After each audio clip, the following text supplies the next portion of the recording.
நான் கல்லூரிக்கு படிக்க போகும்போது கல் குடிச்சு தான் போவோம். இந்த எங்கள் அண்ணன் வந்திருக்குமே, அங்கிட்டு இருக்காரா? இந்த பாரு, உலகத்தில் எந்த கல்லூரி வாசல்ல அது கல்லுக்கடை வச்சு பார்த்துருக்கியா? எங்களுக்காக தான் கல்லுக்கடை. எங்கள் பெரியப்பா வச்சுக்கிட்டு உட்காந்துருப்பார். போகும்போது குடிச்சிட்டு போவோம், வரும்போது வச்சுட்டு போவோம். வேலையே எங்களுக்கு படிக்கும்போது கல்லூரிக்கு போகிறதில்ல, கபடி விளையாடுறது, பந்தயம் கட்டி ஜெயிக்கிறது, பொரோட்டா திங்கிறது, கல் குடிக்கிறது, படம் பார்க்குறது. அவர் பேசுவார் ப்ரோ, நமக்கு செட் ஆகுமா அது? அவரோட தகுதிக்கு என்கரேஜ் பண்ணோம் பிள்ளைங்கள. நல்லா படிங்கப்பா, இப்படி செய்யுங்கப்பா, அப்படி செய்யுங்க.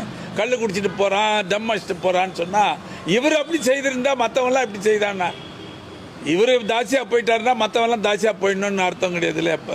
இவன் அரசியல்வாதின்னு சொன்னால் மக்களை திருத்தணும். இவன் இப்படிலாம் பண்ணின்னு சொன்னால் இவன் அரசியல்வாதியே கிடையாது. புரியுதா உங்களுக்கு? அதாவது நம்ம ஒரு செய்கிற செயல் வந்து மற்றவங்களுக்கு நல்லதாக இருக்கணும். அதை அவங்களுக்கு கெடுக்கிற மாதிரி எந்த செயல் செஞ்சாலும் யார் செஞ்சாலும் தப்பு தான். இந்த செயல் வந்து தப்பானது.